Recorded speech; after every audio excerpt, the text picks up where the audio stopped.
Hey everybody! Well, welcome to another edition of Steve's Conversation Stream, the show that took me way too long to name, considering that's what I came up with a name for as. Uh, but I am joined this week by my very good friend, someone that I have not hung out with in far too long. Although, I mean, with COVID and all, we couldn't hang out in person anyway. But this this has been such a long time since we've actually gotten to chat face to face. So, the wonderful, amazing, all around awesome Callie Wright. Callie, how are you? I am fantastic. Life's been a bit of a roller coaster, but I've generally been pretty lucky in terms of COVID times. I work from home, and my wife's a software developer, so things have been relatively stable for us in the pandemic. Good. But yeah, not doing too bad. Not doing too bad. Yeah, and I want to remind everybody, and it's on screen. I have the address on the video for people watching, and also because Callie's chosen charity is on the magical approved list by YouTube, we are raising money as we raise money for charity in all of these conversation streams that I do. And Callie's chosen charity is the wonderful, awesome organization that I've donated to before, and I think I've done fundraisers for them before in the past. Trans Lifeline, and if you're watching us now, or if you're watching us later even, and you want to donate to Trans Lifeline, you can do it directly through the YouTube page that you're watching this on now. You can either, if you're watching us live, you can donate through a super chat in the live chat, which my friend John Gingras just donated to Trans Lifeline. Thank you, John, for donating already. Or if you're watching this later, there's a donate button on the YouTube page. You can just click the donate button and donate that way. And I don't see a dime of it. It all goes directly to Trans Lifeline. I think YouTube probably takes a cut because YouTube, but it goes right to the charity. So donate, please. We encourage you to donate to Trans Lifeline. But Callie and I are both, and I think most people probably are aware of this, especially they're certainly aware of it on my end. I think it's fair to say we're Trekkies, wouldn't you say? Yeah, considering that I have Ta'ana walking over me in the background. Yes. Oh, I love that. I love that. I was on the Trex Giving stream on Friday, and one of the people, Brandy, one of the people on it with me, she had a big cardboard cutout of Disco Spock, like like clean shaven with the uniform on from the last episode. Oh, I wish I had that, because I loved, like, at the end of that second season of Discovery, in that last episode when they're on the Enterprise at the end, and you see Spock like come out in full uniform with the beard shaved for the first time, and he's like final Spock, you know. And Ethan Peck, like, I often joke that my sexual orientation is most women, most non-binary folks, and like 7 men. Right. All 7 of them, as it turns out, are members of the Star Trek Discovery cast. Wow, that's quite an accomplishment for Discovery. Although, to be fair, I have a crush on almost everyone in Discovery. Just beautiful. They're beautiful people, and they all seem so cool. Like, I can't think of an actor on Discovery that I watch them and I go, I bet they're an asshole in real life. Like, it just doesn't, they all seem like such good people. And I've gotten to meet a few of them briefly, which, like, I mean, at conventions, that's yeah, happens. But like, I hear, like, occasionally through the grapevine, I hear behind the scenes stories about like how things are on the set, and like every new thing I hear makes me like someone more. Like, did you see the tweet from Ensign Mount, who was talking about how he had a dog that had, I think, terminal cancer at the same time they were shooting?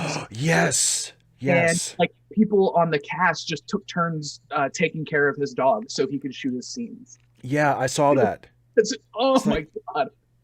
I know. It's like, yeah. And then I think after the dog died, he posted a picture of the dog in the captain's chair. Oh, Jesus. Like, it's just so, yeah. Is Anson Mount one of the 7? Kinda. Ooh, interesting. Yeah, he's a good looking fella. I don't know that I would say I have a crush. My crush on him is more platonic. Like, I see. He's a good looking guy. I'm not sure if I'm attracted to him. He's a good looking guy. Interesting. Because I guess it's all, obviously it's subjective. It's a matter of personal taste, but because because like I'm hetero, and I don't know. Anson Mount makes me think. You know what I mean? Like at least Anson Mount, because he seems like he's a good looking dude. He seems like a good guy.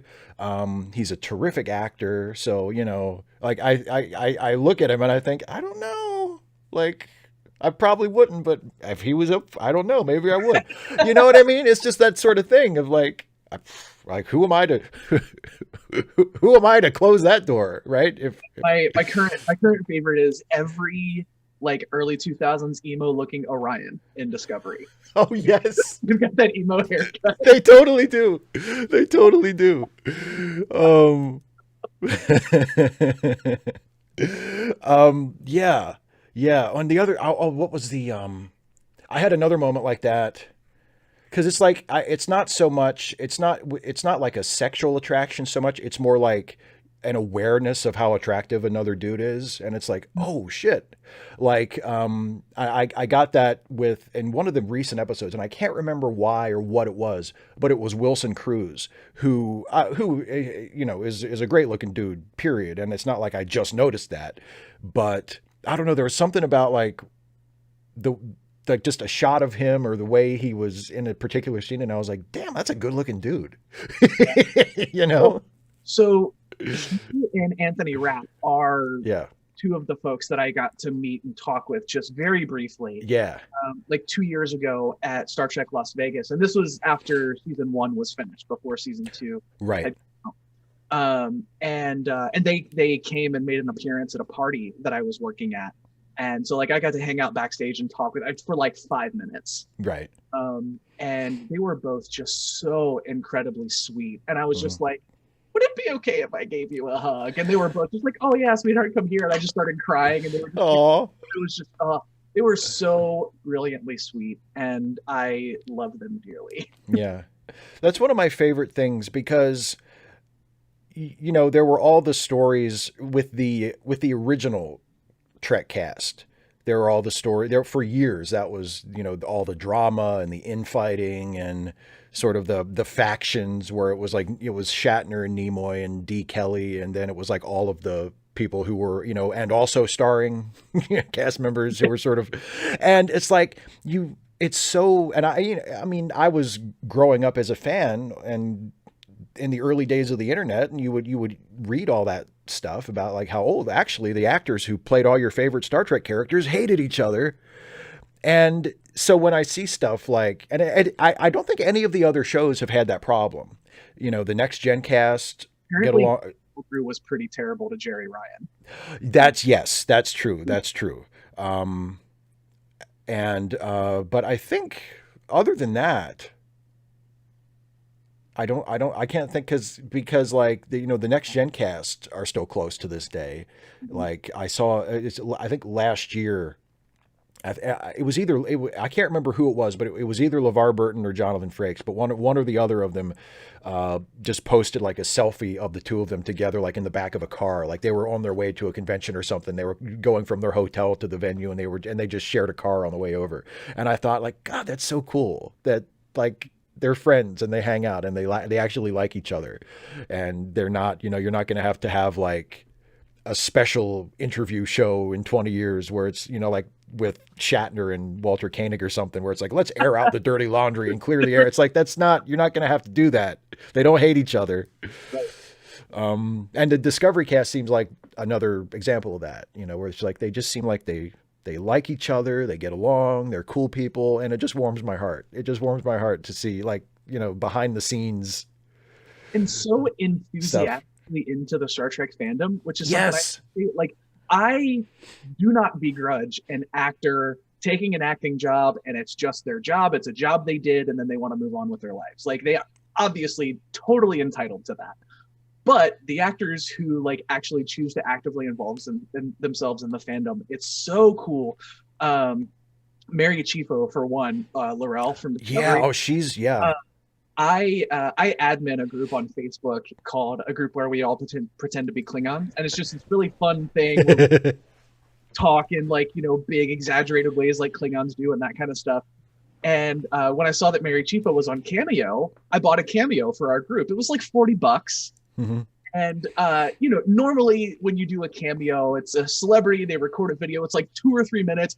Hey, really appreciate the support, glad you like the show, happy birthday, whatever. And that's fine. And that's literally all I was expecting.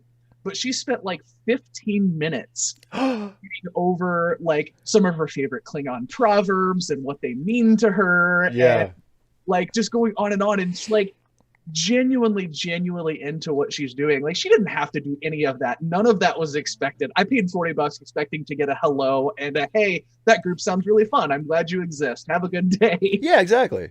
And it was just so wonderful. And Doug Jones, I'm in a Oh group, my God. I'm in a group called Self Care Saru on Facebook. That's awesome. Yeah, it's so great. And it's just lots of Saru memes being encouraging of people. And the admins of that group bought a cameo from Doug Jones. And he's just so like warm and friendly and gracious. And, it would be cool if the show was just the show and the actors were just the actors. But like just seeing that they seem to be like really genuinely cool people kind of heightened the experience and the appreciation for me. It totally does for me too. Doug Jones seems like such a lovely human being. I mean, and he's such a good actor. And he's been doing stuff for years. Like he's been in so many movies, and he's kind of like an Andy Serkis type guy, where he's always like in makeup or sort of, you can never tell that it's him, kind of, but you can because of his body type. You can whenever there's like a tall, skinny dude, you're like, I bet that's Doug Jones. I bet that's Doug Jones. But he's such a good actor, and so much of what he does as Saru is just amazing. I love his body language. I love the way he walks and the way he stands as Saru, and he's always there. Like there's never a moment on camera where he's like not standing like Saru would stand with his arms behind him, kind of hanging, dangling like that. He's so good. And I mean, okay. And for anybody who hasn't been watching season 3 of Discovery, I'll just throw a spoiler warning out there, and you can stop watching now if you want, because I would hate to spoil it for you. So, because we're going to talk about some season 3 Discovery stuff, because I have thoughts and I have feelings. Okay, because Saru is my favorite character in the show, and has been probably pretty much from the moment that we saw him in the first episode, right? I've always dug Saru. I thought he was a great character. I love his makeup design. I love Doug Jones as an actor. I love his character arc and how he's developed over the season so far. What was your reaction to in season 3 when we finally officially get Captain Saru? Oh, I died because given what happened in the first episode, I was wondering, it was like, is Starfleet even really going to be a fit for Michael anymore? Like, is she going to want to be captain? Right. And I thought, like, I could see it happening, but I kind of wanted to see Captain Saru, like officially Captain Saru, especially because so much of his character arc is like, I did not expect to identify as deeply with Saru as I do, but like so much of his character arc is about overcoming fear and like becoming confident in yourself and that kind of stuff. And that's so much of what like the last 5 or 6 years of my life has been. And then finally becoming captain, that's like the penultimate, like, you arrived, you got it, girl. Like, and they made it such a tender moment between Michael and Saru, where Saru's just like, okay, so we're gonna have to have an awkward conversation, and Michael's just like, no, it's you, hands down, it's you. And then to see the way that he is kind of handheld the crew through the part where he and Tilly are walking through like the mountainous area, and he's just like being so kind and like gentle and loving towards her and building her up, which I appreciate, because Tilly is also the other character in Discovery that I deeply identify with. So yeah, I am so in love with Saru in all ways. And by the way, I want to acknowledge a Beautifulest One has donated to Trans Lifeline since we mentioned it last. Thank you very much, Beautifulest One, and also James Coltis just donated. So yeah, and you can donate to Trans Lifeline directly through the donate button or through Super Chat. So we definitely encourage you to do that during the show, or if you're watching the archived version, the fundraiser is still going to be up, so please donate to Trans Lifeline. Oh man, in the comments, since Saru is dubbed in German by the same dude who dubbed Phlox, it's Captain Phlox too. Oh my God, I didn't know that. That would have to be so weird, especially because I've been rewatching Enterprise. Have you? Because I only ever watched through it once, like when it was first added to Netflix, however the hell long ago that was. Yeah. And I got to the season 4 episode today where they get back to Earth, and I had completely forgotten that Phlox can blow himself up like a pufferfish. Yes. And yes. I almost spit coffee on my laptop when that happened. I think Enterprise is the series that I have seen every episode, but most of them I've only seen once. Like Enterprise is the show that I have seen the least. Like even Voyager, which I say is my least favorite. I've watched more Voyager, and I've watched more Voyager episodes repeatedly than I have Enterprise. Despite the presence of Scott Bakula, who is one of my favorite actors ever. But yeah, I think Phlox might be my favorite Enterprise character. Yeah, I think so. He's just such a great, and I thought that from the first time I watched the first episode, when I watched it, because I watched it when it premiered on TV, and I remember thinking as I was watching it, like, oh, I like that guy. Like, I think I'm going to like that doctor, because he was embarrassing admission to you, Steve. Yes, please. You know those Discovery and like New Trek gatekeepers that we all hate? Yeah. I was that person when Enterprise came out. You were? I am not proud of it. Not proud of it, even a little bit. But also, I don't think there was a UPN affiliate in my area when it came out. So like I didn't really have the chance to watch it either. That's why I never finished Voyager until it hit Netflix. Oh, interesting. Yeah. And so like I remember reading about it and I was just like, no, I'm not watching that. That's not real story. I hate myself for that. I want to be super clear. I'm not watching any prequels. Yeah.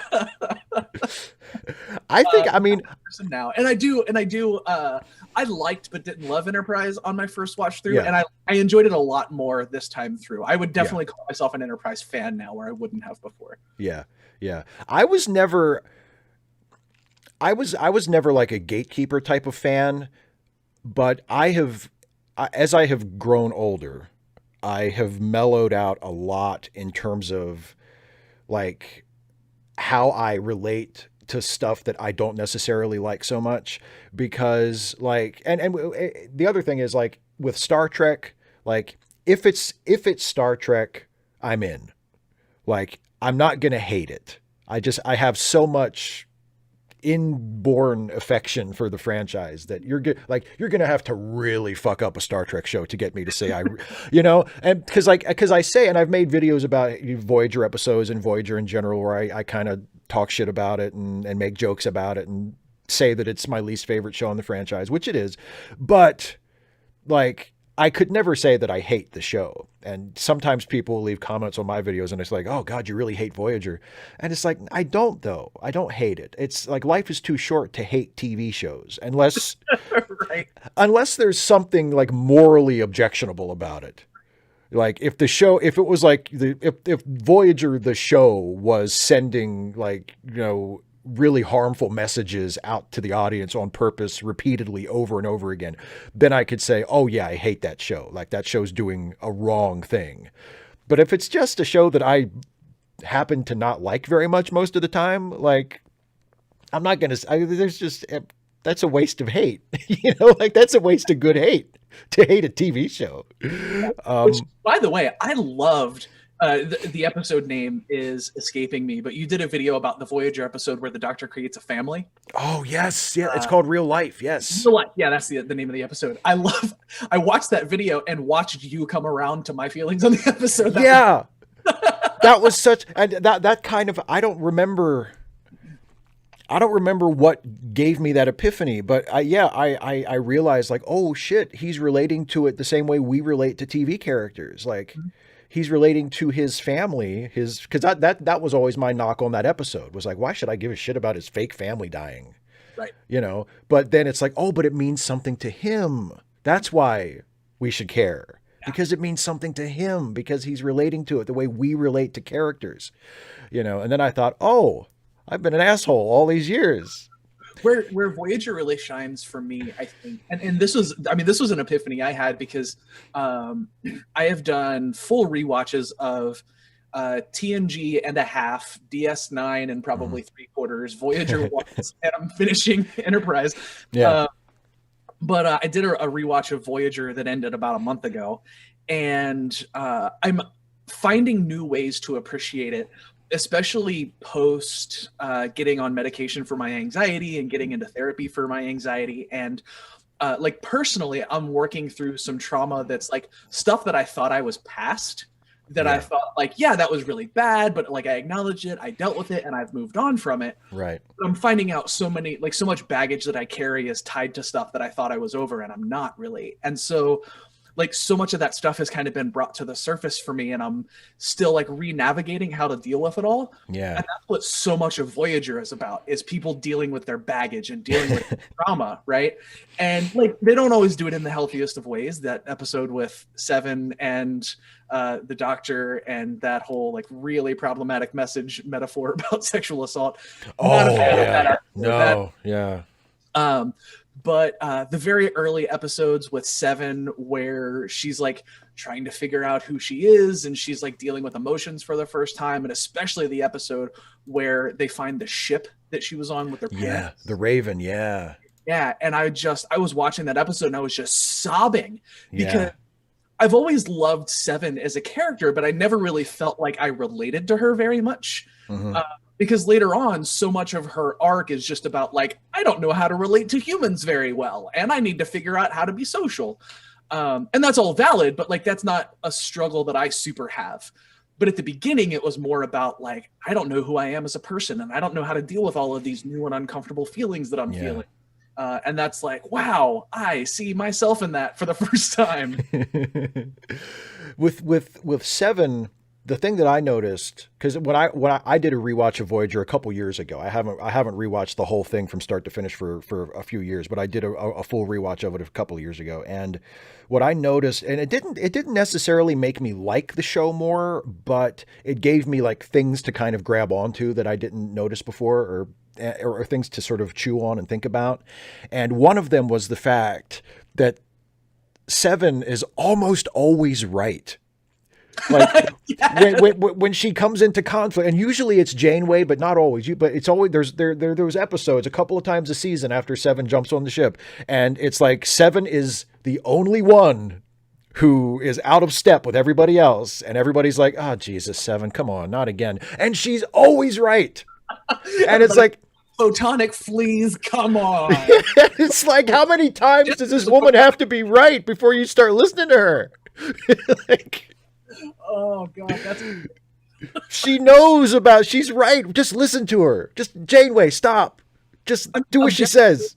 Like objectively, probably one of the smartest human beings that is alive at that time, right? Like collecting knowledge of the board. Right. It's like, okay, I mean, she has her shortcomings, but like she's always right about this stuff. Oh, and also, the episode, I think it was someone mentioned it on one of my live streams recently, the latent image, the episode where it's revealed that the doctor was basically going through like a really severe form of PTSD after a crew member died, and Janeway like lobotomized him, basically like took out his memories of that experience so he could just go back to functioning normally. And Seven is the only person of the main cast like that we see. Seven is the only person who seems to have enough of a problem with it to go to Janeway and say, "What the hell are you doing? You should not be doing this. Like, he has rights. You should not be just deleting his memories for the good of the rest of the crew. Like, this isn't cool." Like, Seven's the only one who sees that it's wrong enough to actually go to the captain and try to do something about it. And I found that interesting, and maybe because of her Borg experience, like she has more of an insight into being, exploited and violated in that way. I think she's just super familiar with what it's like to not be treated as a person. Yeah. Because like for all intents and purposes, she kind of wasn't when they first disconnect her from the Borg, right? Like Yeah. she's not really, I mean, she's a person in that she is like a sentient individual, but like kind of like a sentient person in the way that the Doctor was when he was first activated. Like he obviously has agency and he has feelings and thoughts and all of that, but it's very much tied to this one specific thing about him, which I think, I mean, I think that makes the Doctor, part of the reason that his character arc is interesting is because he wasn't really a person at the beginning of the show and then like becomes one over the course of the show. So he has like the widest arc. Yeah. Well, and it's that interesting question that I kind of wish Voyager did a couple of episodes about it, but that was always one of my big frustrations with Voyager, is that it would dabble with these really, really interesting concepts and then it would never really follow through.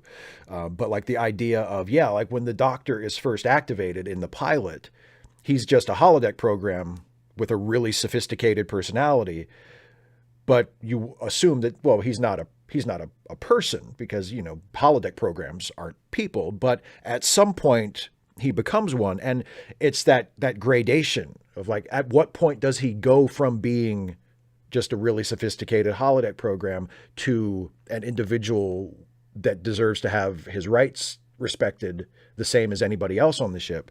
And that's like a really provocative question that, again, it kind of nods at it. Because logically, it leads to the idea that all of the inhabitants of Fairhaven could become sentient individuals. Yeah. Because they let that thing run for a while, right? Yeah. So it's just, and I mean, Voyager's not the only Star Trek show that has dropped like a really interesting concept in your lap and then gone, see you next week, and you never hear about it again. Like that used to be sort of, that was the show, is that, they would drop some really fascinating question or some, what should have been like a life-changing event would happen. And then next week it's like, oh, Riker's fine now. Yeah, he thought he was insane. He thought he was in an alien, mental hospital and was being tortured and didn't know what reality was, but he's cool now. He's over it. Right. Well, and that's what I feel like so interesting about the newer Trek, in that some of the criticism of Discovery season 1 and 2 that I agree with, because so much criticism of Discovery is bad faith criticism, and I hate it, and I don't pay attention. I agree completely.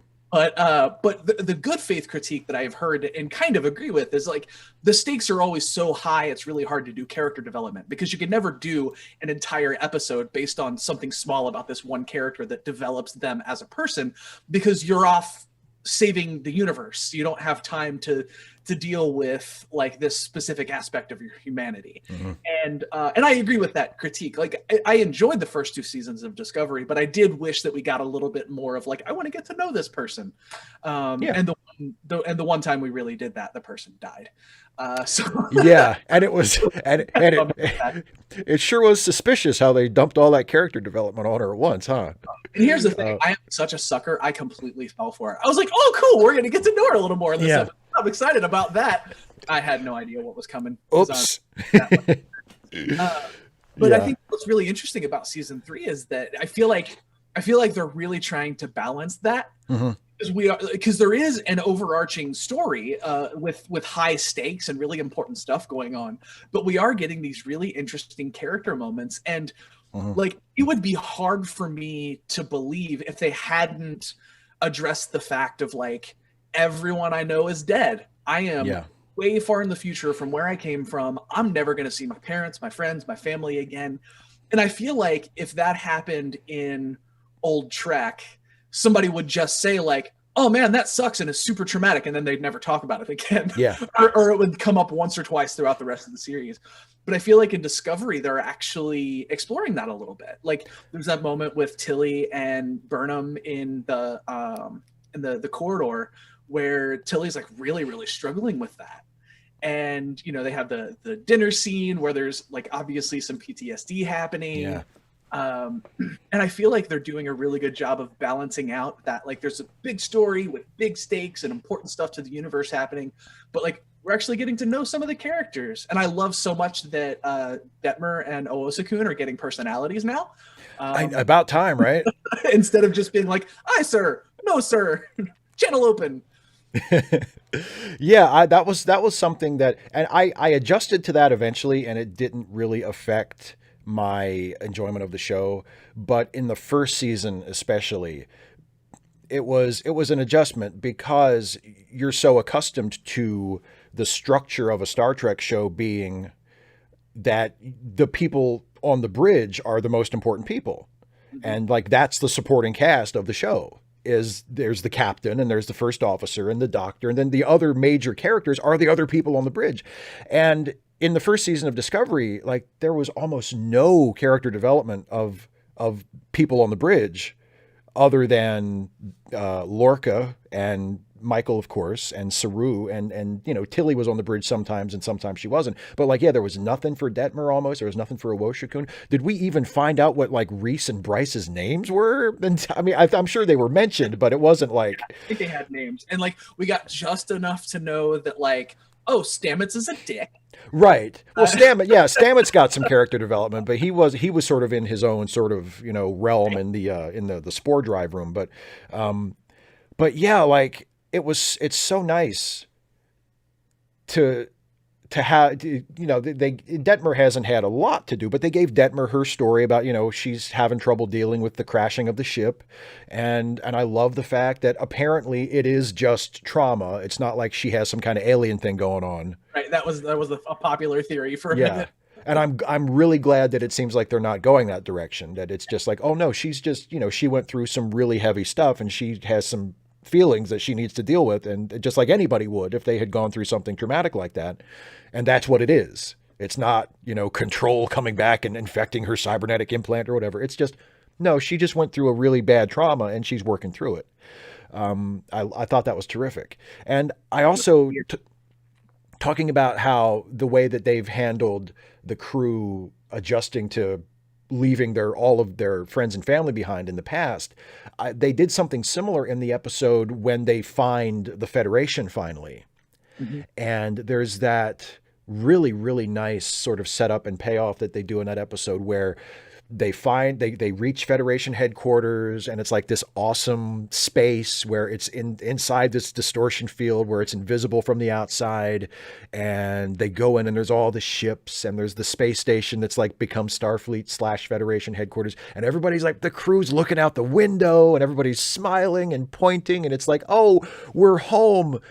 And then they talk to the top brass, and he's like, yeah, we're going to take your ship and reassign the crew. And we don't really trust you because we can't prove that you came from the past. And if you did, that's also kind of a problem because we don't really dig time travel anymore. And, and it's like, oh, shit. Like, they make it home. And it's like, instead of being welcomed in open arms and being like, hey, everybody, thanks for coming. Thanks for saving all life in the galaxy. We're glad you're here. Welcome to the team. It's, oh, they don't trust us. They don't believe us. And they might split us up. Like now we on this ship are the only family that we have. And they might just scatter us. And as if, intellectually, they're not going to do that. As a fan of the show, they're not doing that. But just the fact that was even something they had to face was like, oh shit, Because it's the reality of like when you're on this big epic journey, when you're imagining in your head what the end of that journey looks like, you're Mhm. only imagining how great it's going to be, and you may not stop to think about like, oh, so this means that like I might have to serve on a different ship, or we're 900 years in the future, we might find the Federation and it won't be what it used to be. And I think it was pretty clear that most of the crew hadn't really thought that through. And I like, of course, putting myself in the situation of going 900 years in the future is a little silly, but like, Yeah. I don't know, like I could see myself doing that, just thinking about how great it's going to be, and then like not thinking about something like that where, oh, I might not actually serve on Discovery anymore, and all of these people that I went through this experience with, I might not actually get to like see them or hang out with them again. So yeah, I think that was really, I think that was a super realistic conflict to run into. And I don't know, I don't know if it was something about the cinematography or the music or something. Like the first time you see Admiral Vance, you're like, they're gonna make him kind of a gray area character. Yeah. Yeah. He's another Discovery man that I have a crush on. Really interesting. God, he's gorgeous. He's a good looking dude. Yeah, I can see that. He's a good looking dude. But speaking of fear, you were talking about Yes. storylines that you were like, oh man, I hope they don't do that. When again, well, spoiler alert, we've already been spoiling a lot. Yeah. When we find out that Adira has a Trill symbiont, Yes. I was like, if they're gonna make the trans character trans because they have a Trill symbiont, I'm gonna burn buildings down. I'll never forgive them ever. Yeah. Because I was already a little bit like when they first announced that and they said that one of the characters was going to be Trill, I was already kind of side-eyeing it a little bit, like, you better not do the thing that I think you're going to do. Yeah. Yeah. And like for a minute, it kind of looked like they could be going that direction because they were definitely hinting that, like, you know, in all of the interviews and all of the press and everything, Adira was referred to as a non-binary person that uses they, them pronouns. Right. But everybody calls them she, her at the beginning. It's like, okay, there's going to be a coming out moment of some kind for Adira. That's what I'm thinking. Yeah. And then, you know, you find out that they've got the Trill symbiont. They're going to go to the Trill symbiont pool, and they're going to have this big, amazing realization. And I was like, they're going to do that. They're going to do that, and I'm going to be so angry. Yeah. I should have just read all of the interviews with Blue Del Barrio beforehand, because that was never going to happen. And Blue's story, Adira's story, was actually really heavily influenced by things that Blue wanted for the character. Oh, cool. I didn't read that. The writers actually consulted them on what they thought Adira's arc should be. Oh, that's great. The fact that they are not out right now is actually Blue's choice for the character, because Blue was pretty newly out, like didn't actually come out as non-binary until after they were cast and like the season was shot and everything. Oh, so wow. like they came out to much of the people in their life as this big announcement was happening, and they kind of wanted their story to they kind of wanted Adira's story to mirror their own a little bit. And so like I was finally able to chill out a little bit when I found that out. So I was like, okay, you know, the writers consulted them, and this was Blue's choice for this character, because I just like, I want that coming out moment to go really well. If it doesn't, I'm not sure I'll ever be able to forgive the writers' room. Yeah. Well, because I sensed the same sort of, like, the tensing of everybody's jaw. You know what I mean? when, like, oh shit. Because at first it was excitement, and it was like, oh, this is great. You know, trans character, non-binary character, this is going to be great. And then you watch, you know, when Adira first appears, and it's like, oh, okay. I mean, she's a really cool character, but they haven't mentioned the non-binary thing yet. And then it's like 2 episodes, 3 episodes, and it's like, when's the non-binary thing happening? And yeah, I even before you said, I mean, and that sort of puts my mind at ease too, what you said about how they want to base the character arc on something that they actually went through. But, you know, I kind of always assumed, okay, well, they're building up to it. There's going to be an episode about that's going to explain it, or we're going to get to see the coming out moment. And then, you know, because in the last 2 episodes, they and Stamets have really, really connected with each other. Which is giving Stamets some depth that I really appreciate, because I agree. It makes him less of a one-note character. Yes. Yeah. And so I'm hoping that kind of what's building up to that is that, like, because, you know, in wasn't the last episode, the episode before, where Adira's sitting at the table and Stamets joins them at the table, and and you know, Gray is Ghost Gray. Ghost Gray. Yeah. And you know, they released the stills from the episode, like, you know, the Monday of the week the episode's coming out, and they show that moment where Stamets and Adira are sitting at the table, and I was like, oh my god, is it going to happen this week? They're talking, and it looks like they're having a really serious, important conversation. But I'm hoping. Yeah. I really like the way they handled that scene too. I like the way, because that's another, you know, when Adira's partner is revealed that, oh, he's dead, and that's where the symbiont comes from. Right. And then, but he's a ghost or whatever. He's still there. and when Adira tells that to stay, like, first of all, the fact that Adira just comes out with it and says, you know, okay, I'm going to level with you, Stamets. Here's what's going on. And Stamen, and I watched that scene and I thought that is so good and so smart because of course he's the character who would get it Mhm. and would not feel any need to question it or kind of raise an eyebrow and go, okay, whatever, because he's been through something similar, not exactly the same, obviously, but he's been through something similar um, with Colbert coming back, and I thought, God, that's smart. That Yep. they thought, oh, that he's the character who should make the connection. The interesting conversation that I keep seeing on Star Trek Twitter, and specifically like queer and trans Star Trek Twitter, is because obviously we meet Gray, and the first really significant thing that happens to Gray after we meet him is that he dies. Yeah.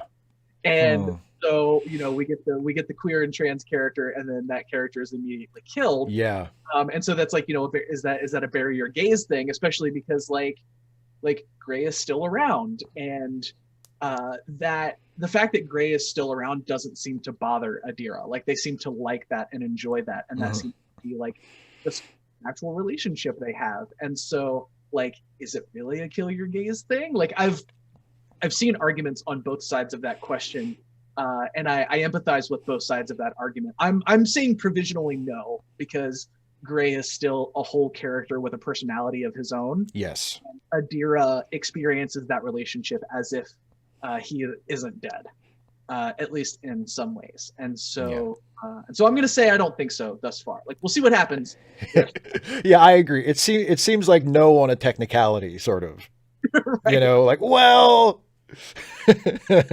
technically he's not dead because and it's clear that it's not a hallucination. It's not just all in Adira's head. Like he is really there in some sense through the symbiont or whatever's going on.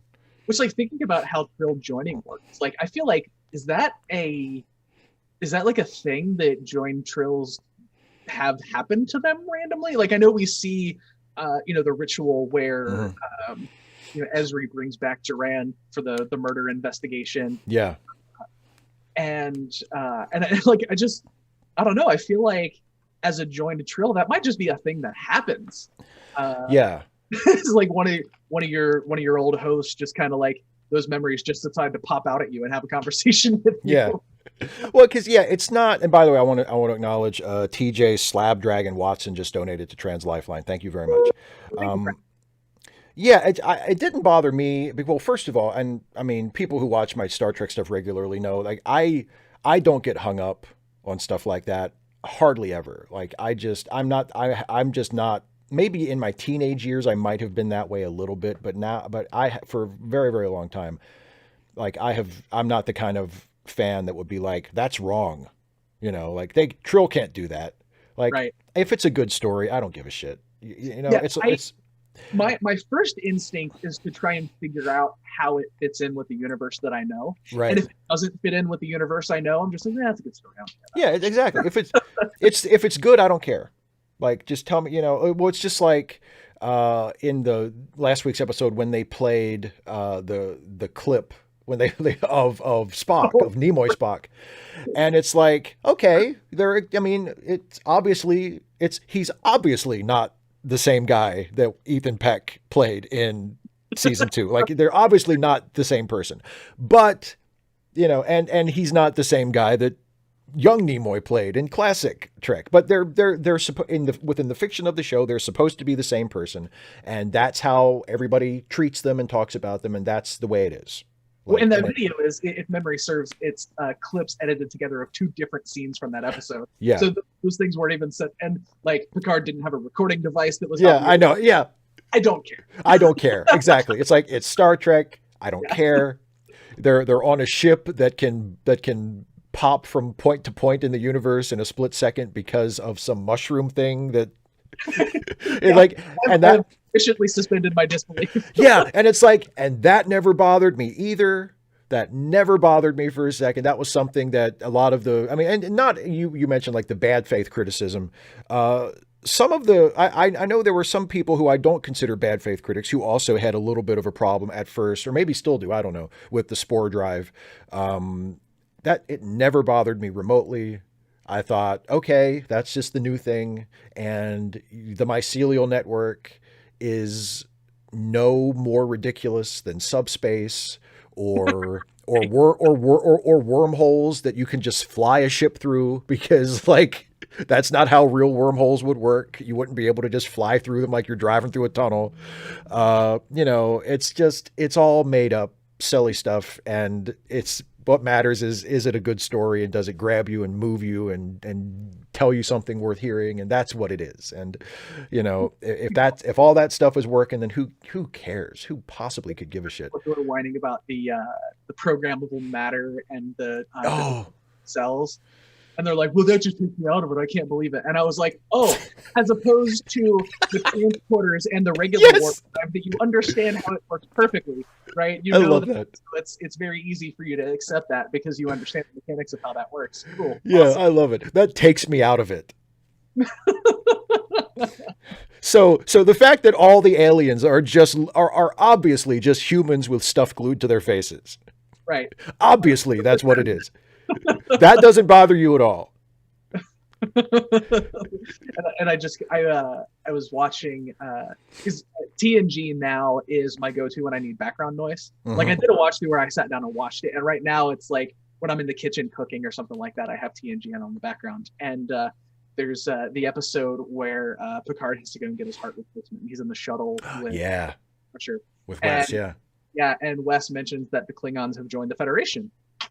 And I'm like, are we really that worried about plot inconsistencies when we have that? And like, they're obviously just not. Like that, it's not true. In that kind of... What does Wesley know anyway? It's true. It's not like he was ever portrayed as being smart. But yeah, that's the thing is like, and by the way, we've been going for over 45 minutes now, close to 50 minutes. And, but if anybody we have a bunch of people in the live chat. So, if anybody has any questions for Callie or anything you want us to talk about in the last segment of the show, just pop your questions into the live chat and we'll be happy to entertain your surely very, very thoughtful and insightful questions. Yeah, because aside from being a massive Star Trek fan, I also am both queer and trans and make a podcast about those things. Yeah, absolutely. Absolutely. So we can shift the conversation away from Star Trek. We kind of got as I thought we might. We kind of got carried away with the Star Trek stuff. But yeah, I wanted to talk about your podcast because you are someone you've been a podcaster as long as I've known you. I mean, and I think the first time we ever met in person was at the last Reason Rally, where you were recording stuff for your podcast at the podcast you were doing at the time. And I think the last time we met in person was for a podcast thing. It wasn't your podcast. It was Marissa's podcast, but yeah. But so, yeah, you're a podcaster from way back, and that's like your main thing. I sort of dabble in podcasts on the side. But you're like and it feels like it's really like become a central part of your life, like it is. Yeah. And it's weird because it is a central part of my life, both personally and professionally, because it's about half of how I make my living, which is me, patreon.com/queersplaining. Hey. But it's so, it started, it used to be called the Gaytheist Manifesto. Mm-hmm. And it was like, I am a queer trans atheist, and I talk about queerness, transness, and atheism, and how all of those things mix and intermingle together. And we had all of those conversations about that. And as time went on, like I could spend hours like giving the full story. But basically, as time went on, I just got less and less interested in talking about atheism as a topic. I still am one. Right. But it stopped being so much of a central part of my identity for lots of different reasons. And I just decided to more focus on just like telling the stories of queer and trans folks' lives. And so the show is now, it's more of like a storytelling type format. Mm-hmm. I help people tell their stories, or I tell stories from my own life. Because I really enjoy like getting microphones out in front of people as things are happening in life.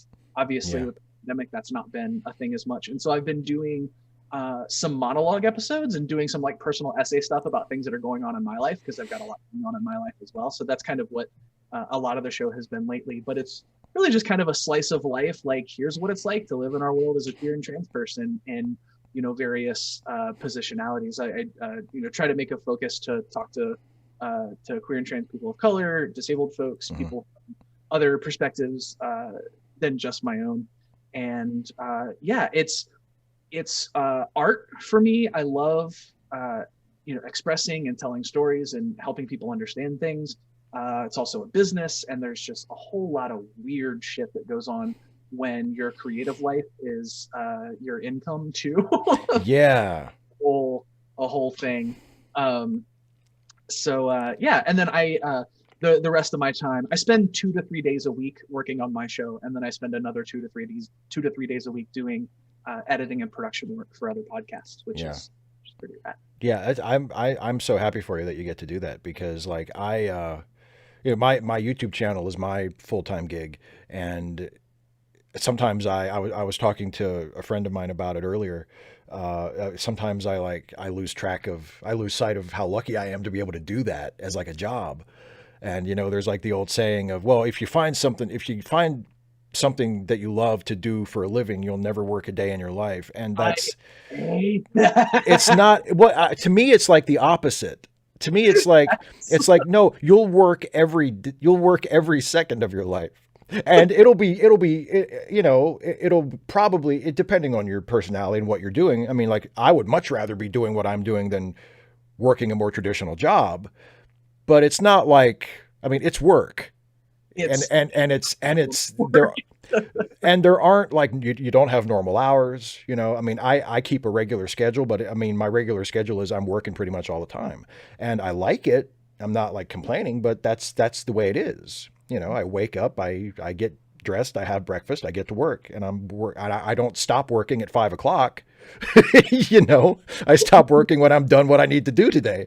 there's a Uh, weird stigma about talking about those things too, right? yeah, Because you and we're living the dream. Like, legitimately, we are living the dream, right? yeah, Like, we're doing things for a profession that we love, and there are lots of people who want to be able to do that and aren't for various reasons. And so yeah.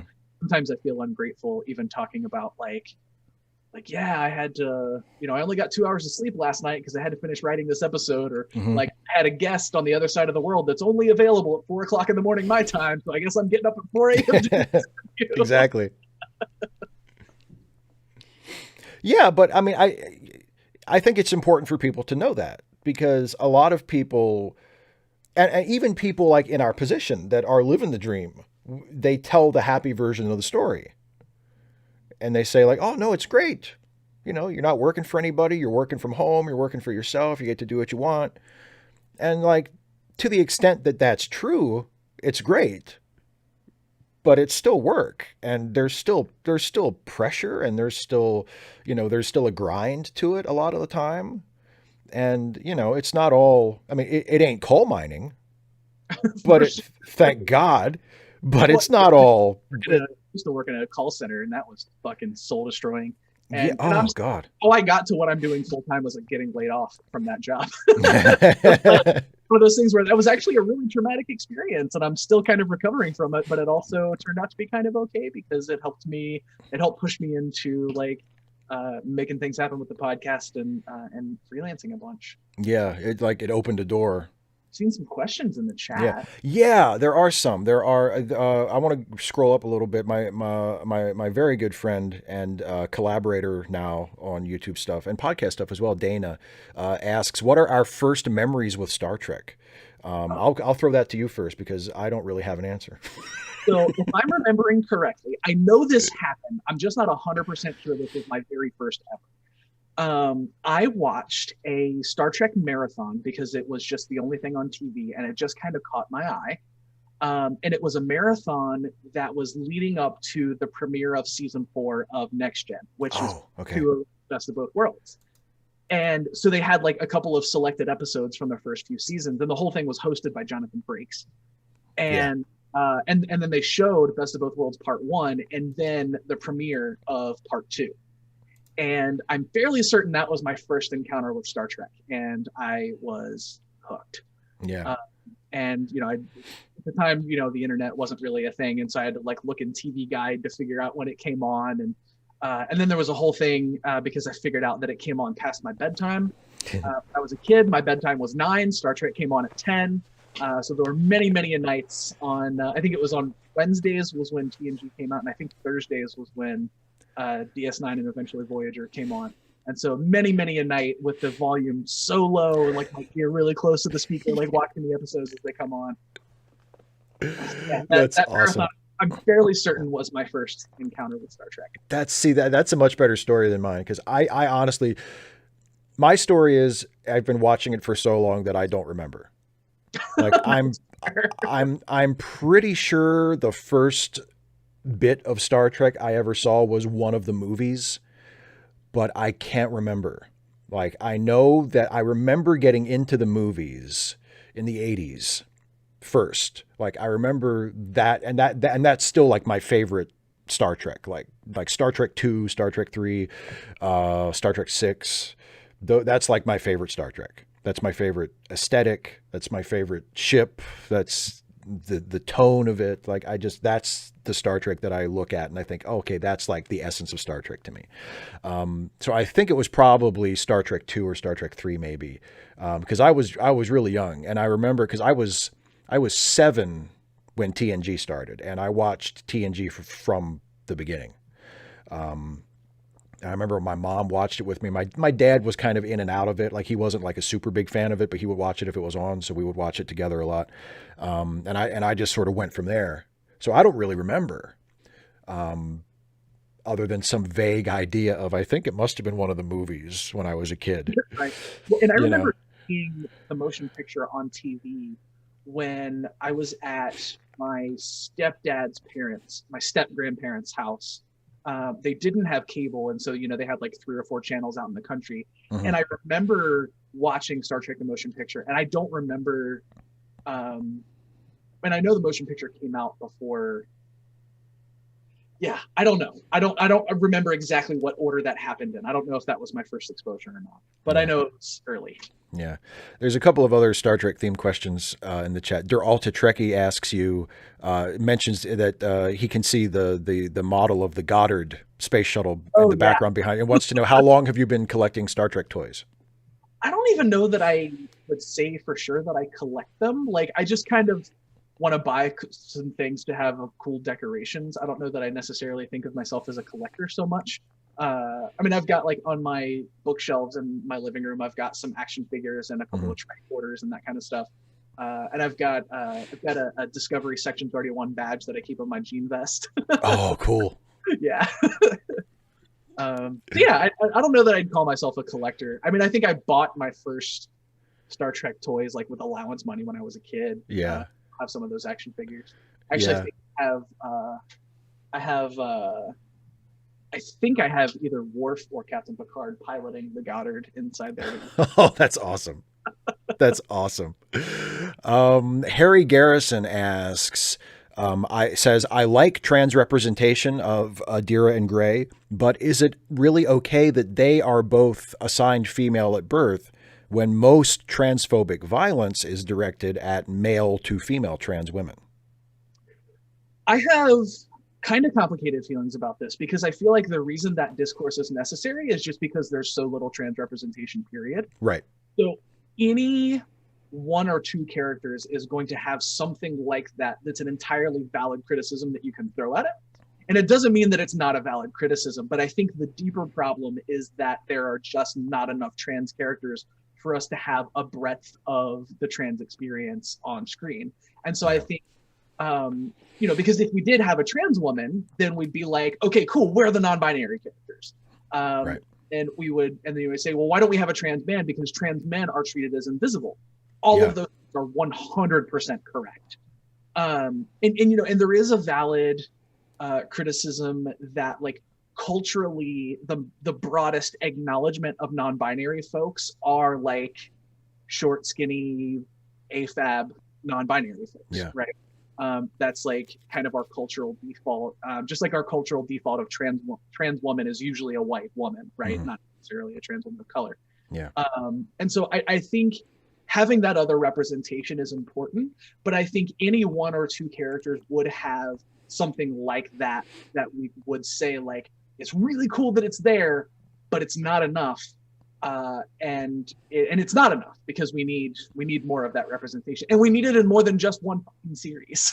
Yeah, yeah, I love Discovery. I love Lower Decks. I love Picard. I don't want Discovery to be the queer and trans one. I want to see yeah. queer transness represented in all of the new stuff in the franchise. Yeah, and hopefully that's how it'll go, because that's how it went with racial representation in the franchise. Like, it wasn't like Deep Space Nine was the black one, Right. you know, like they all had not as and really you could even not as much racial diversity as they should have had, but at least they made that effort to have that racial diversity and gender diversity eventually in the casts of the shows. So it wasn't just, oh, Voyager is the one with all the chicks, you know, like it wasn't like that. Every show made an effort to be representational in those categories. And hopefully now that they've sort of broke through that with Discovery, at least a little bit, that they'll keep going in that direction with the rest of the shows too.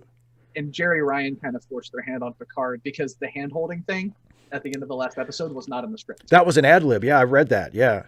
And so I'm glad that she forced their hand. Yeah.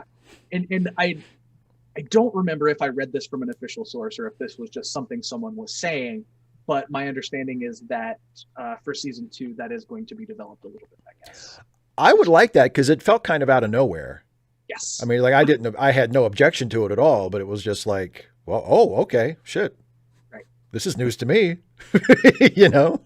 And we do get like, there's just a real quick thing where Mariner calls another woman hot.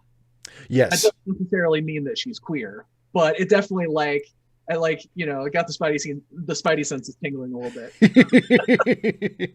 And on like, if Mariner is not giving off disaster bye vibes, like there's no such thing as queerness. Like totally reads to me as a disaster bye. We have a question from Stress Free K, who also donated to Trans Lifeline. So thank you very much for the donation. And they say, Trek query, for me and for you, especially Callie, how would you feel about Gray being brought into the real world through the mycelial network or otherwise? That would be really interesting.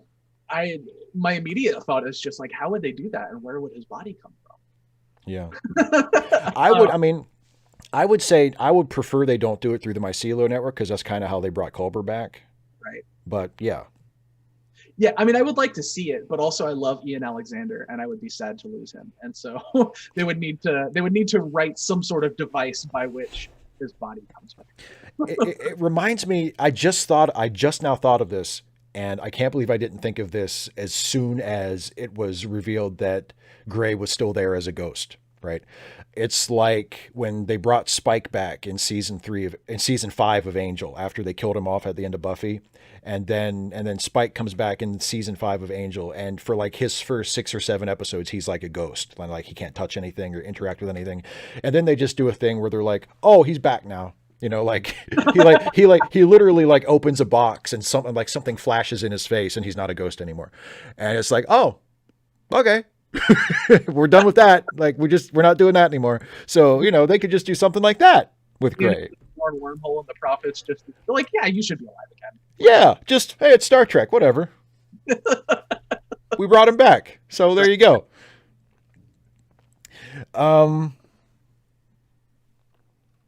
Let me see. Oh, and Anonymous just donated to Trans Lifeline, so thank you, Anonymous, whoever you are. Whoever you are.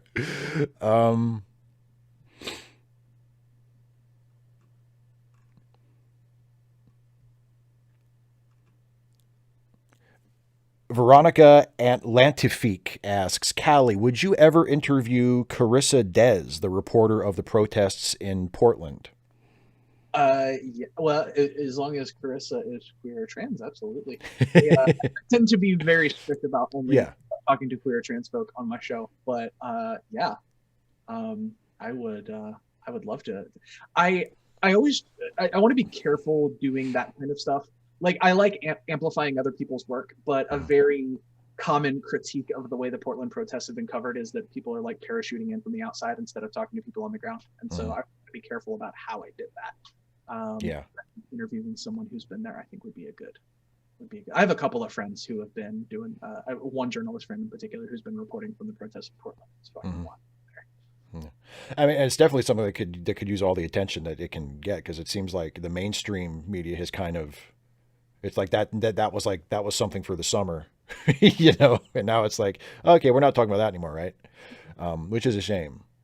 yeah, but Um, that name is in the noodle now, and yeah, I'm gonna look that up as soon as I. yeah. Deralta Trekkie has another question. Says for both of us, how do you deal with writer's block? I'm starting to notice some signs of exhaustion on the writing side. Yeah, that's hard. Um, so for me, I am fortunate in that something that the thing that I write about is something that I am sort of endlessly passionate about. And that doesn't mean that I never experience writer's block of any kind. It just means that I think I experience it less than if I was like trying to write for something that I didn't feel as strongly about. Mhm. And this happens a lot, especially like if I can't find an interview or something like that, and I want to do a solo episode and I want to talk about something that happened in my life. Um, because I have to think about ways to make those things interesting to listen to, right? Yeah. Because and this is a balance that I have to strike with people that I interview as well. Like every story about your life is an important story. Not every story about your life makes for good listening on a podcast. Yeah. Right. Yeah. And it sucks because I have people tell me those things sometimes. Tell me stories that I think like, wow, that's a really important story, and I'm glad you shared that with me. But I don't know that it would actually work on a podcast for one reason or another. So for me, what I try to do is I just try really hard to follow my interest, and I tend not to write about something if I can't make it happen with moderate effort, if that makes Mhm. sense. Like, even though my income is dependent on it, it's really important to me that I don't put out an episode just so I get paid for it that week. Yeah. Like, if I don't have a good episode to put out, I'm not going to put it out and I'll just take the hit. Especially because sometimes it is my fault. Mhm. Sometimes it's mental health, brain stuff. Sometimes it's my fault.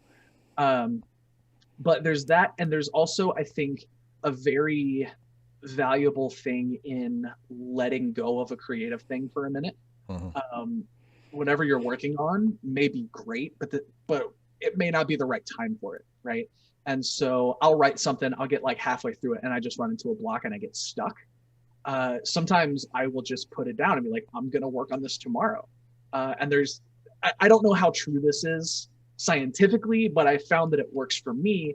That when I focus really, really hard on a problem like that and I feel really stuck, if I allow my attention to go completely elsewhere, it feels like my subconscious kind of arranges shit in the background until I Mhm. turn my attention back to it. And for some reason, it just feels like, oh my God, all of a sudden it's there. But I don't know that that would have happened if I hadn't taken a break from it. And so taking breaks is really important, and paying attention to what you're interested in and not trying to force things that Yeah. don't. Yeah. And I would say giving yourself permission to not write, Yes. like, and not beating yourself up for it. Like if you are blocked, or you have, if you're blocked, or if you just haven't had time, you've just had other stuff. Like if you write as a hobby, if you're not if you're writing it for your living, then it's a little more of a stressful situation, because you're like, I have to write this, I have to make this video, I have to produce this podcast, or I'm not going to get paid. That's a little bit of a different situation. But if you're writing, like Deralta Trekkie was asking about fanfic, and if it's something that, I mean, obviously it's important to you, you wouldn't be doing it if it wasn't important to you. But it's not like you're going to get kicked out of your house if you don't write so many pages today. So give yourself permission to not, if you're just not feeling it, just, you can step away from it and let it sit for as long as it needs to sit there. And then whenever you get back to it, that's fine. And if you get back to it and you write one sentence and then you have to put it down again, or you get called away, that's fine. Like, it doesn't make you any less of a writer. It doesn't make you a failure. That's okay. Like, you give yourself permission to do it the way you need to do it. Um, And I think generally people who say that they don't operate like that are usually probably yeah, yeah. lying. Well, because you can't force it. I mean, there is, like, I have had the same experience that you just described. That happens to me a lot, where I either get stuck, or it, with me it's more often, it's not that I'm stuck, it's that I just get exhausted with it. Mhm. You know, I know where it needs to go, and I know more or less how I'm going to get it there. I'm just done. Mhm. Like I just can't look at it anymore, or I just can't type anything else. I'm just like I just can't. I just can't, and I have to get up and go do something else. And it might be an hour, it might be 6 hours, it might be the next day, depending on how much time I have in my schedule before I need to get this done. But and then eventually I get to a point, and it just happens naturally, where I just come back to it, and I'm like, okay, I think I know what the next sentence is.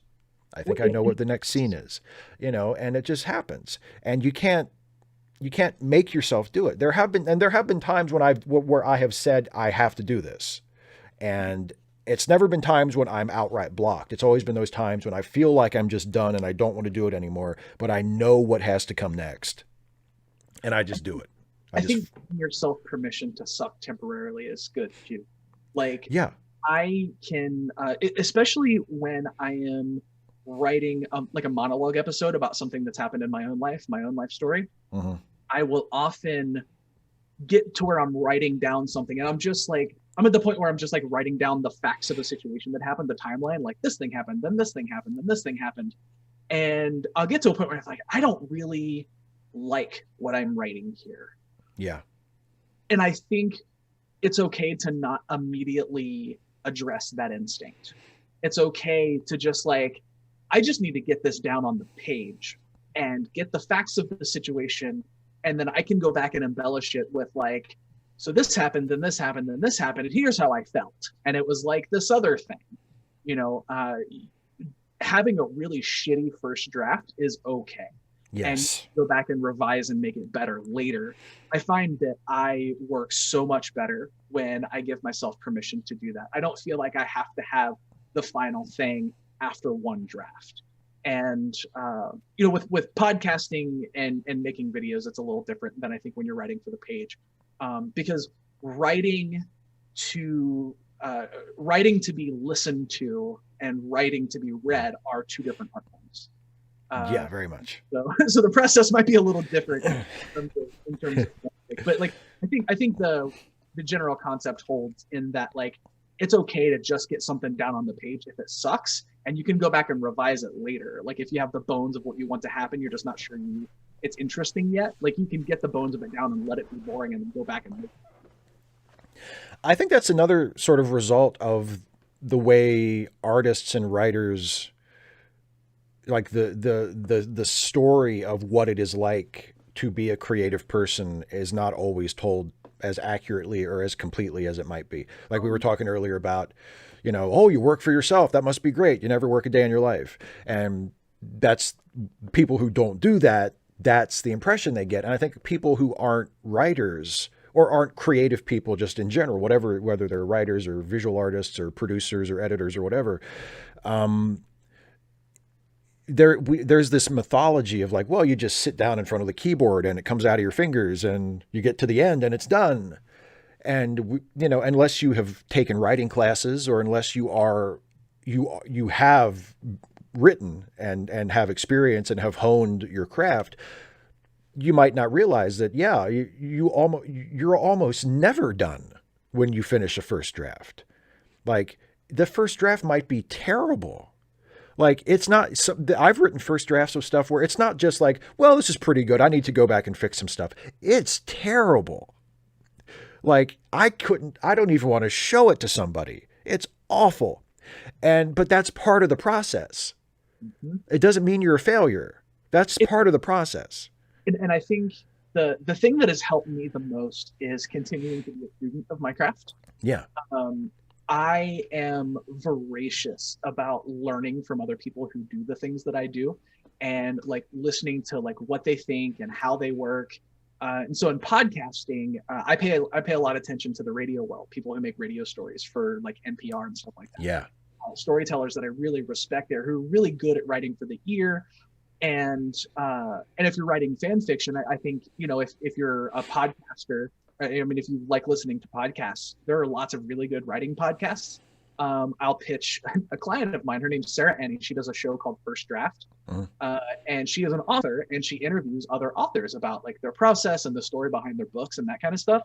And like, even as a podcaster, I have gotten really valuable ideas just about storytelling and the creative process in general from, even though like she's talking to people who write books, I've gotten valuable stuff from that. And so I think it's probably even more applicable, like if you're struggling with fan fiction, like that's literature still. Yeah, of course. And so I think her podcast is great. And I don't like, I'm so into storytelling shows. I don't even really listen to interview shows that much, but like if I did like at whatever point, if I stop working for her at some point in the future, I will still listen to her show because she's a great interviewer and it's a cool show. So I would, think about like the people who do the stuff you really like and try to study what they do and like find interviews with them where they talk about their creative process and what works for them and get kind of a behind the scenes on how all of that works. I know doing that for radio stuff has helped me immensely with podcasting because I love it as an art form and as a medium. And so I just always want to be immersed in like other people that are doing cool stuff and the art and how to get better. And I found that that's really helped me both avoid writer's block, and it's also kind of helped me get through it a little bit when I like remember this article that I wrote or that I read, or an interview that I listened to with this person about something that they said. So yeah. I mean, whatever your process is, if it works for you, that's fine, right? Like Dana, who is in the chat, who is my writing partner, we write fanfic together. She said that with her, it's like she tends to write a first draft and then that's it. And that's completely fine too. You know what I mean? Like not every, some people work where you write a first draft and then you hate it and you write a second draft and you hate it a little bit less and you just gradually go through it again and again and again till you refine it into a product that you're happy with. And some people write a first draft and that first draft takes weeks to finish because you want every sentence to be the right sentence. And that's fine too, if that's the way you do it. There's nothing wrong with that. What matters is what people, whether it's something that people are going to read or people are going to watch or people are going to listen to or whatever it is at the end of that process that they see, that's what matters. And I think it's really important to think about like taking the things that work and letting go of the things that don't, right? Because, I went through a phase where it was like, oh, this person makes my favorite podcast. So I have to, if I follow their process, I'll be as good as they are. Yeah. And obviously, like, life does not work that way, right? No. So what I do is I find people that I respect and figure out how they do things. And I think like, oh, that sounds interesting. Let me give that a try. And if it works, I put it into my workflow. And if it doesn't, I can just let it go because I am not that person. So obviously, I'm not going to work the same stuff. And really internalizing that idea that it's 100% okay to have it's really, really important to learn from other people, but it's also really, really important to figure out what works and doesn't work for you and be okay doing that instead of the other thing. Yeah. I found learning to be a good critic, or at least what I think is a good critic, has helped me as a creative person too, has helped me in making my own videos, has helped me when writing other stuff. Because when you become experienced as a critic, whether it's a critic of film, which is what I'm usually doing, or music or literature or whatever, what you're doing is you're figuring out what the thing you're critiquing is doing and how it's doing it and how it's making you feel and why it's making you feel that way. And if you can do that with other people's work and you can say, oh, that scene in that movie really, really moved me. Why did that happen? What was it doing that made me feel that way? Why was I so sad when that happened?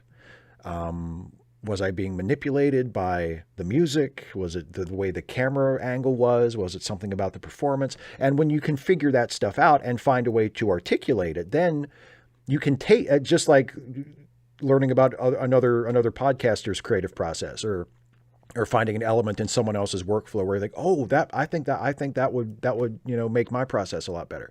You take that and you figure out and you make it your own. You don't just do exactly what they're doing. You say, oh, that's how they did that. I want to do the same thing. I figure out how they did that, and now I'm going to do it for myself. Yeah, I learned that with music.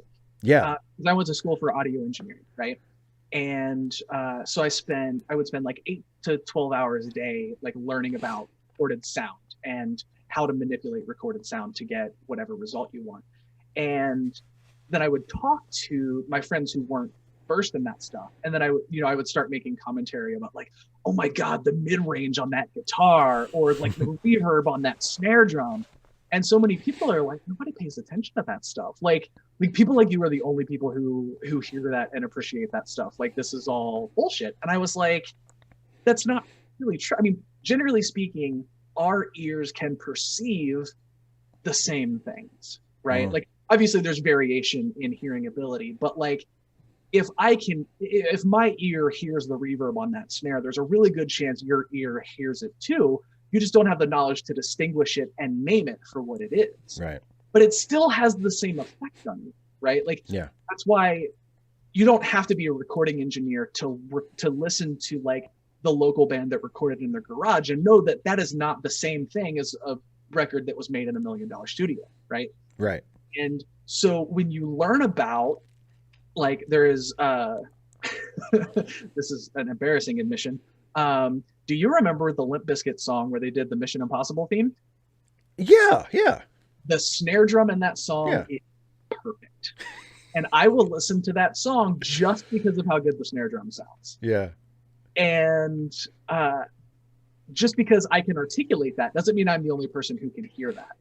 And so similarly, when you're talking about writing and podcasting, video making, any of that stuff, as you learn about how the craft works, you'll start being able to pick it out. And like the people who do it really well, you start to notice what they're doing and how they like, oh, they faded out the music to accentuate this line because they want this line of the interview to really stick out. Or they're, the sound effect is here to signpost a scene change. And the average person listening to that isn't saying like, oh, I get it, they're signposting because the scene changed. But it still communicates to that person that like we are pivoting from this scene to the next scene, and it makes it a more seamless, smooth transition, right? And so that's like a really long way to reaffirm what you said. And so basically, you don't have to be a cook to know that the meal is spoiled. Absolutely. Yeah, exactly. It's a great cooking metaphor for this too. Because when you eat something and you're like, man, it's just missing something. I don't know what it's missing, but it's just not there. 98% of the time it's salt. Right. Now I know that, I am 10 times better of a cook than I ever was. Just because whenever you have that impulse, it's almost always that you need more salt. Yeah. But he hadn't told me that, I wouldn't have known. I want to talk about one last thing and then I'll let you go because we've gone over an hour and it's been awesome. I'm not complaining. I've been having a very good time. Yeah, but I'm glad because I'm having a great time. By the way, we got another anonymous donation. Just 2 more anonymous donations for Trans Lifeline. So thank you very much, everybody donating. Please donate to Trans Lifeline. You can donate right through a super chat or through the donate button, or if you want, you can go to translifeline.org and donate there. How much fun? How awesome is editing? Like, I mean, sometimes it as work, it's a slog sometimes, but I love being able, and you do it through audio. I do it primarily through video, but I mean, one of my favorite things in the world that I had no idea that this was going to be one of my favorite things until I became a full-time YouTuber and I started editing YouTube videos like constantly, is putting in an edit or putting in a fix for something that if you did your job right, nobody will ever even know it's there. It's fucking magic. I love that. Dana and I have been doing, we've been doing, we've done 2 of them now, videos where we talk about Batman, and we record them like a live stream where I just would record the 2 of us doing a Zoom call like we're doing, but then instead of it being a live stream, I'll take it and then I'll edit it into like an hour-long video. And I love to put in cuts where it doesn't look like it's a cut. It just looks like she started talking and then I started talking and the camera just flipped from her to me. And it's actually, when you're watching the video, it's actually something she said and then it's something I said 5 minutes later. But it looks like it's just a seamless flow to the conversation. And if I do my job right as an editor, if you're watching it and you don't know any different, you won't even notice it. And it's magic. So what's interesting, I and this is like when I got really super deep into radio storytelling. This is not a thing that I had thought about previous, because my podcasting experience until probably 2 years ago was very much just like I jump on the internet with someone, we have a conversation, I edit out the ums and ahs, Yeah. like some music and intro and outro, and that's my podcast. But when you get into like really deep sort of narrative storytelling, you have to make some really, really hard editing decisions, and you have to really think about the ethics of that. Yeah. Because you have to because you have to edit, right? Often I will have an hour to an hour and a half of interview tape, and I want to have the episode be about 30 minutes. And I have to make those cuts without changing the person's story. Yeah. Like that is deeply important to me, that the core idea of what this person was saying to me comes across. And so that's an interesting ethical quandary. But that for my show, it's all on me, right? Mm-hmm. If it gets screwed up, I'm the one who suffers for it. I'm the one who was wrong. I take responsibility for it. I can apologize and move on. It's fine. But where I found things really interesting with that is editing clients and trying to figure out what a person's voice is, mm-hmm. and trying to use editing, because regardless of what anyone says, lots of people like to think that like, oh, our podcasts are just unstructured, unedited conversations, and we just talk about what flows. There's no such thing as a podcast that is that. No. Once you hit a record button and there are microphones in front of you, shit is different regardless of who you are. Yeah. And my job is to take that aspect out of it and bring it back to it feeling like it is actually just you in a room having a conversation with exactly them. And so sometimes that means leaving in the ums and ahs. There was a client of mine who sent me an episode with an interview with a gentleman who had a stutter. And they had it like very big in their edit notes. Do not edit out the stutter. It's an important part of the story. It's an important part of who he is. And I wouldn't have edited it out if they hadn't said anything, because again, that's part of his story. And like, it's just really important to not take that out. Yeah. But like as an editor, I know that my skill set would have allowed me to do that and edit an important part of who he is out of his dialogue in the service of making it more palatable or acceptable to a normative audience, right? And so there's actually some like really big, heady ethical questions when it comes to editing stuff like that, especially when you're talking about something important, like someone's business, someone's life, their story, that kind of stuff. And it's really interesting the power that you can have. I did an experiment the other day. There was a conversation in an editors group that I'm in on Facebook where they were talking about how when people are talking, especially if they're nervous, you want to fill silences with words. That's why so many of us say and ah all the time. Yeah. The way that some people do that is by stringing every sentence together with and. So I say some words, and then I say some words, and then I say some words, and then it's like an hour long of an unbroken sentence, right? Uh-huh. And what you can do with that as an editor, if you want to, is you can edit out all of those ands, and it automatically makes the person sound like 40 or 50% more confident than they actually are. Yeah, yeah. And it's fucking wild how much of a difference it makes. I took 2 minutes of a conversation with a client, like just for my own purposes, just to see what it would sound like. I took 2 minutes of dialogue from a person who did that, and I left it as is, just like editing out the ums and like if they, flubbed a word or sentence or something like that, with all of the ands in it. And then I went through and took all of the ands out, and I was like, oh my God, this person sounds like a well-rehearsed public speaker now. Yeah. But is that what you want? Right. Yeah. Yeah, you're right. There is especially when you're editing other people's work. Yeah, when I'm editing myself, I know exactly what I meant to say, and I know that I meant to say this and didn't say this. It's very easy. But editing people, because I take that like deadly seriously. Yeah, well, because you're right. Because you want to represent what they were trying to say. Mm-hmm. You don't want to make it into your thing. And there can also be pressure to overdo it, right? If somebody else is paying you for it, at what point I want to edit that person and, make them sound very authoritative and businesslike and impressive. And that's all fine. I know how to do that. But at what point does that become unethical? Right. Life's weird, Steve. Yeah. Yeah. One of my favorite things, because the two podcasts that I am on regularly, I don't edit either one of those. My the creator and main host of them, Jason Harding, uh, does all the work, which is great. It's a great gig. I literally just get to sit down in front of the microphone and, and neither one of them are scripted. They're both off the cuff. So I get to just hang out with my friend and do a show, and then he does all the magic. And one of them is, when you listen to the final product, one of them is obviously very highly produced and has music and sound effects and is sort of creating a theater of the mind. And the other one is a movie review podcast where it's just us talking.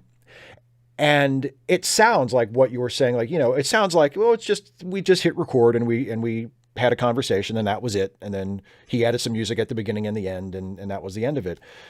There are episodes of that show where I'll listen to it, and then when I talk to Jason again, he'll say, did you notice that I cut out the da da da da da? And I didn't. Like, I had no idea that he cut something out of our rambly conversational movie review podcast. And you realize that even though people who listen to it will hear it as, oh, it's just two people having a conversation, just, cracking up and joking about a movie, it's actually just as edited and just as produced as any other podcast. It's just, it gives you that impression that it's just us hanging out and having a conversation. And it begins when we hit record and it ends when we hit stop. And that's what you hear. And that's not what you hear at all. I deeply enjoy telling people that, like, oh yeah, that 15-minute podcast episode you hear, it took me 20 hours to produce. Yeah. Because you want 15 good minutes. You don't,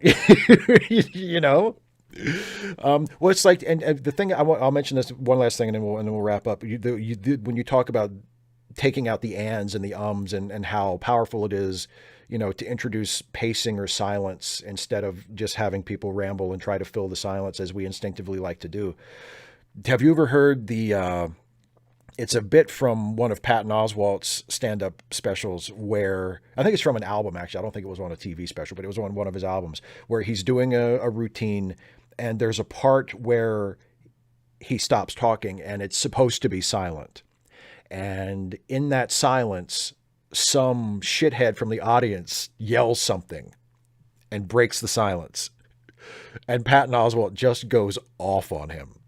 Yeah. And he's like, God forbid we have to sit quietly and uncomfortably experience a silence as a part of a spoken art form for 5 seconds, you fucking douchebag.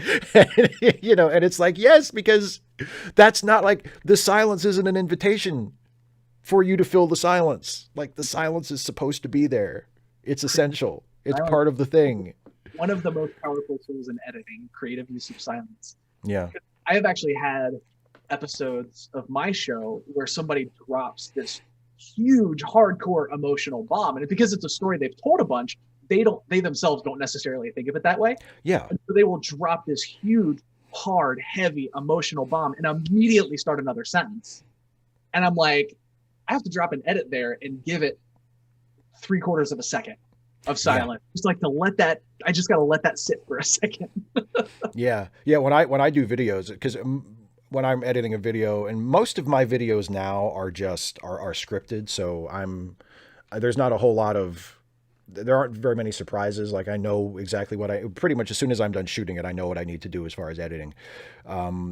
But there are times, especially if I'm doing like a personal essay kind of thing, and if I'm talking about something that is emotional or that I want to land especially hard, like, because I'm a ham and because I look at it as a performance when I'm doing it, of course, I took the pause on camera when I was doing it, but there are times when I'm editing it where I'm like, I need a little longer. And sometimes when you're working in video, it's frames. So it's like, I need like 6 more frames of a pause and that'll be perfect. So you find ways to extend it.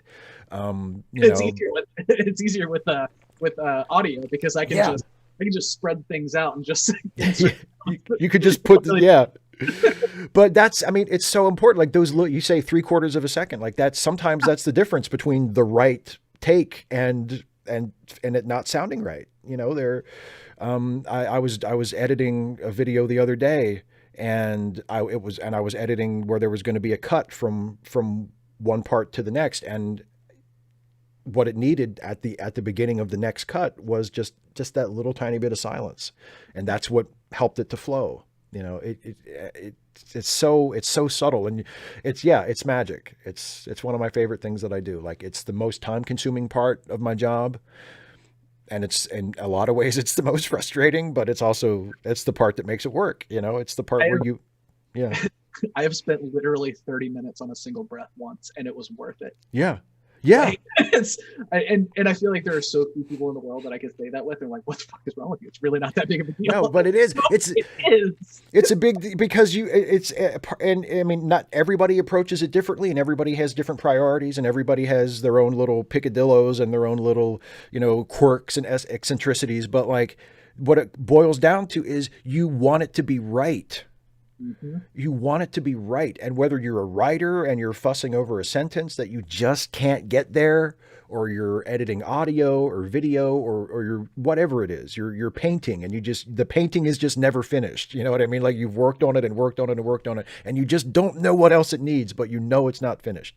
And as a creator, you want to respect your audience, right? Because for me, I have something approaching 250 people who pay me money every week for my podcast, right? And I take that seriously. Like, that's a big deal to me. And so, like, if that means that I spend 10 or 15 minutes working out of breath, or I go back and revisit this music transition 6 or 7 times before I get it right, like, that is time well worth spent in my mind. And I feel like part of the reason that I get to do this for a living is because I take the time to do those kinds of things. Like, it obviously comes through in the work that I do, and people see that I put that much, like, love and heart and work into it. And that's why they decide to sign up on Patreon. Like, I don't have ads, at least not yet. Yeah. It'll happen soon, but. Yeah. Yeah. So do you want to plug your website and your Patreon one more time? Because I would love if anybody watching this has not listened to Queersplaining, or is not a fan of yours yet, or a supporter of yours, they definitely should get to know your work a lot better. So please. Yeah, the podcast is called Queersplaining, queersplaining.com, or, anywhere you listen to podcasts, you should be able to find it there. Just a queer and trans storytelling show, kind of a slice of life. Here's what it's like to live as a queer and trans person from a bunch of different perspectives. And then another quick plug, I'm also part of a queer Star Trek organization called the Lambda Quadrant, and we're doing a virtual convention next week on Saturday and Sunday. That going to be cool panels. I'm doing a panel about gatekeeping in fandom. And I actually have a psychologist friend of mine who is going to help explain the psychology of gatekeeping to me. And we're going to talk a little bit about that. And then I'm also doing a panel called Queering the Future, where we're going to talk about representation in Star Trek, which is a conversation I know we've had a million times. But the twist is also, I would like to do a little bit of explorative speculation with some of the folks on the panel about how we actually think queer and trans life will be in the future. So very excited about all of that. I think it's just at Lambda Quadrant on Twitch. You can just search Lambda Quadrant on Facebook, and you can find us, and we'll be live streaming on Saturday and Sunday. So. That's awesome. I might try to catch some of that, because what is life for queer people going to be like in the future is a question that I get asked sometimes, and I'm like, I have no fucking clue. Like, I have some ideas. I have some ideas. It's like, I appreciate that you think that I, as like the boring cis hetero white dude, has some insight into that. I really don't. Like, I wish I did, but that's not. One last thing before we wrap up, my friend Phoenix is in the chat. Hi, Phoenix. And Phoenix donated to Trans Lifeline, so thank you so much for that. Thanks to everybody who's donated to Trans Lifeline during the show. If you are watching this after the live stream is over and you're watching the recorded version, you can still click the donate button on the YouTube page and donate directly that way, or just go to translifeline.org. It's an awesome organization, please support it if you are able to. Callie, thank you so much. This was awesome. God, this was so much fun. Yeah, this was. We will definitely do this again sometime. This was great. And thanks everybody for watching. And I will see you Wednesday for a new Star Trek video in the morning, and then for Dana and I's Trek Reluctantly live stream where we do a watch along of Deep Space Nine, and that'll be Wednesday night, and then that's the next time I'll see you. So thanks for watching tonight, and take care, everybody. Bye.